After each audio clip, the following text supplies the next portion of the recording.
ভারতের মিত্র দেশ বলে পরিচিত বাংলাদেশ এবার ভারতের শত্রু দেশ চীনের সঙ্গে যৌথ সামরিক মহড়া শুরু করতে চলেছে। বৃহস্পতিবার 25শে এপ্রিল চীনের সরকারি সংবাদ মাধ্যম শিনহুয়া ও খবরের কাগজ পিপলস ডেইলি জানিয়েছে 2024-এর মে মাসের গোড়ায় ওই যৌথ মহড়ার আয়োজন করা হয়েছে।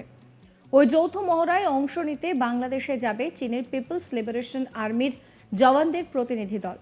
প্রসঙ্গত এই প্রথমবার চীনের সঙ্গে যৌথ সামরিক মহড়ায় অংশ নেবে শেখ হাসিনার দেশ। চীনের সংবাদপত্রে প্রকাশিত খবর অনুযায়ী প্রতিরক্ষা ক্ষেত্রে দুই দেশের সহযোগিতায় পরিসর এবং ব্যবহারিক আদান প্রদান বৃদ্ধির লক্ষ্যে আগামী মে মাসে যৌথ সামরিক প্রশিক্ষণের এই আয়োজন করা হয়েছে। এই যৌথ মহড়ায় অংশ নিতে আগামী মে মাসে চীনের পিপলস লিবারেশন আর্মির একটি প্রতিনিধি দল বাংলাদেশে আসবে।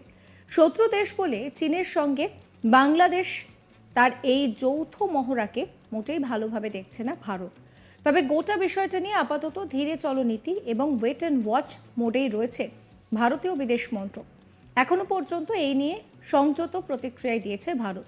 বৃহস্পতিবার সাপ্তাহিক সাংবাদিক বৈঠকে বিদেশ মন্ত্রকের মুখপাত্র রণধীর জয়সওয়াল বলেন যে আমাদের প্রতিবেশী দেশ অথবা অন্য কোথাও সব ধরনের ঘটনার উপরেই আমরা নজর রাখি, বিশেষ করে সেই ধরনের ঘটনা যা আমাদের অর্থনীতি ও নিরাপত্তার উপরে প্রভাব ফেলতে পারে।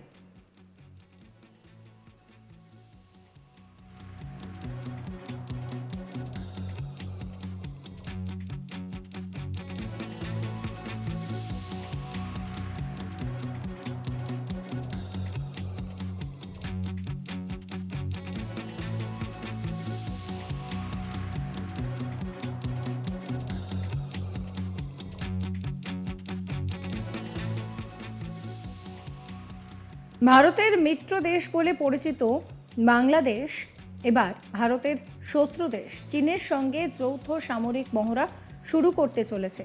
বৃহস্পতিবার 25শে এপ্রিল চীনের সরকারি সংবাদ মাধ্যম শিনহুয়া এবং খবরের কাগজ পিপলস ডেইলি জানিয়েছে 2024-এর মে মাসের গোড়ায় ওই যৌথ মহড়ার আয়োজন করা হয়েছে।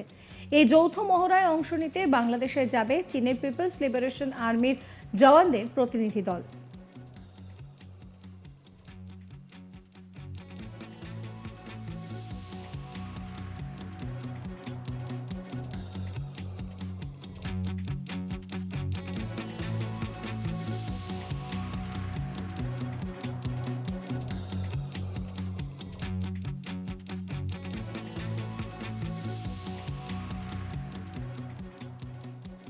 প্রসঙ্গত এই প্রথমবার চীনের সঙ্গে যৌথ সামরিক মহড়ায় অংশ নেবে শেখ হাসিনার দেশ।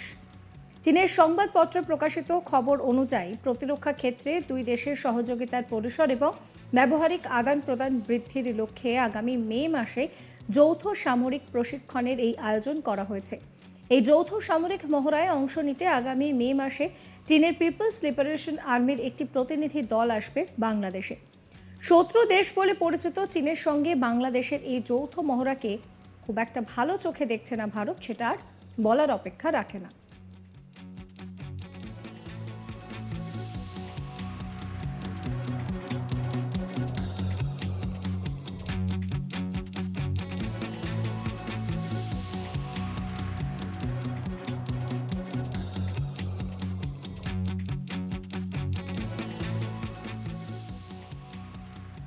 তবে এই গোটা বিষয়টা নিয়ে আপাতত ধীরে চলো নীতি এবং ওয়েট অ্যান্ড ওয়াচ মোডেই চলতে চাইছে ভারতের বিদেশ মন্ত্রক।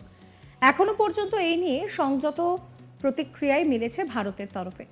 বৃহস্পতিবার সাপ্তাহিক সাংবাদিক বৈঠকে বিদেশ মন্ত্রকের মুখপাত্র রণধীর জয়সওয়াল বলেন যে আমাদের প্রতিবেশী দেশ অথবা অন্য কোথাও সব ধরনের ঘটনার উপরেই আমরা নজর রাখি, বিশেষ করে সেই ধরনের ঘটনা যা আমাদের অর্থনীতি এবং নিরাপত্তার উপরে প্রভাব ফেলতে পারে।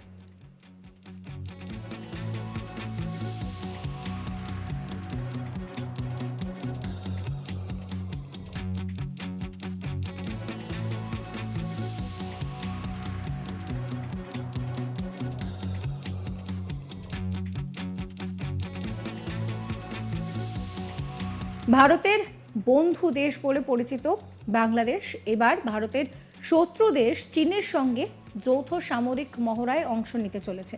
যদিও বিষয়টা খুব একটা ভালো চোখে দেখছে না ভারত। এই বিষয় সম্পর্কে আপনাদের মতামত জানাবেন, সাবস্ক্রাইব করবেন আজ তাক বাংলার ইউটিউব চ্যানেলকে।